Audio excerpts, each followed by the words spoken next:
Desa Pecatu dikenal sebagai desa kuno yang dibuktikan dengan keberadaan pura luhur Uluwatu. Desa ini terletak di Kecamatan Kutu Selatan dengan wilayah yang luas mencapai 2.642 hektar. Awal 1980-an, masyarakat Pecatu menghadapi masalah air bersih yang cukup serius. Kini Pecatu melaju sebagai desa yang berkembang pesat karena pariwisata. Keberadaan pantai yang beradu dengan tebing-tebing kokoh ternyata menjadi daya tarik luar biasa Pecatu. Meski begitu, masalah air bersih ini belum bisa terselesaikan. Masalah air bersih di desa Pecatu yang diperburuk oleh tingginya kebutuhan sektor pariwisata menjadi hambatan dalam mencapai tujuan pembangunan berkelanjutan atau SDGs terkait akses universal terhadap air bersih dan sanitasi yang layak. Dampak industri pariwisata terhadap ketersediaan air oleh sektor pariwisata. Sektor pariwisata adalah salah satu sektor terbesar dalam menunjang ekonomi di Bali, terutama di daerah Pecatu. Sektor pariwisata merupakan peluang besar masyarakat untuk memperkenalkan budaya kepada wisatawan serta memperluas lapangan pekerjaan. Namun kembali lagi pada topik bahwa industri pariwisata memiliki dampak serius bagi alam pariwisata serta kondisi air sebagai penunjang utama pariwisata.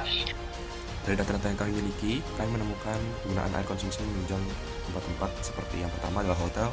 Rata-rata hotel berbintang menggunakan 500-1.000 liter air per kamar per hari.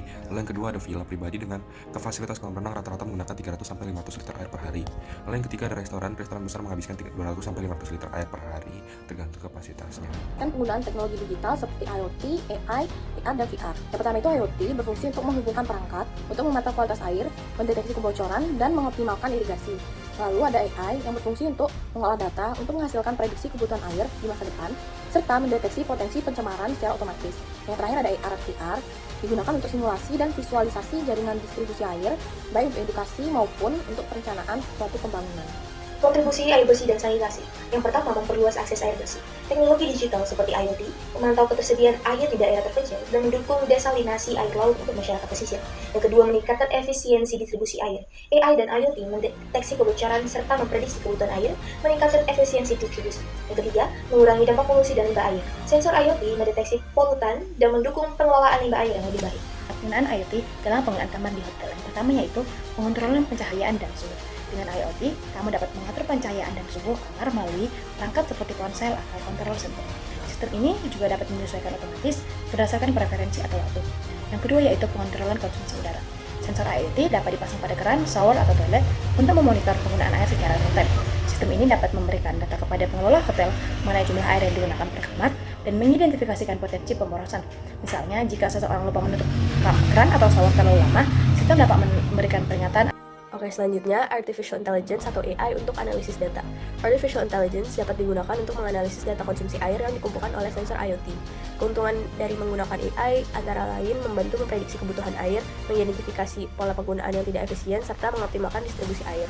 Jadi di sini sistem manajemen air berbasis AI yang memberikan rekomendasi penghematan air atau perencanaan distribusi air yang lebih baik. Augmented reality. Definisi dari AR ini adalah teknologi yang menggabungkan dunia nyata dengan elemen digital secara real time. Ada banyak keuntungan dalam penggunaan AR ini. Contohnya dalam visualisasi interaktif. AR ini memberikan pengalaman langsung yang memotivasi tindakan nyata seperti konservasi air. Dan manfaat AR untuk konservasi air adalah memberikan visualisasi dampak penggunaan air berlebihan. Contoh aplikasi AR dalam edukasi konservasi air adalah kampanye virtual reality AR, lalu aplikasi AR interaktif, dan game edukatif berbasis AR. Virtual reality atau VR untuk simulasi dampak krisis air.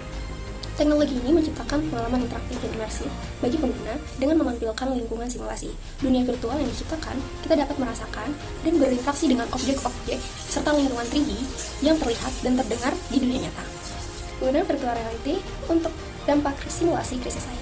Yang pertama, memberikan edukasi mendalam mengenai dampak yang akan terjadi dengan virtual reality. Yang kedua, teknologi VR juga membantu dalam perencanaan desa. Berikut ada integrasi teknologi digital untuk solusi terpadu.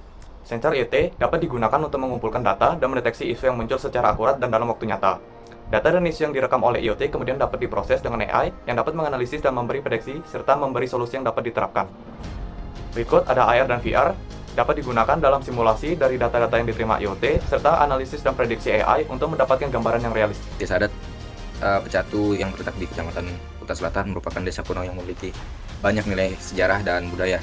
Namun desa ini menghadapi masalah klasik dalam penyediaan air bersih. Terdapat solusi untuk mengatasi masalah-masalah tersebut, seperti meningkatkan kualitas air bersih, mendeteksi kebocoran, dan juga memberikan simulasi serta visualisasi kepada masyarakat.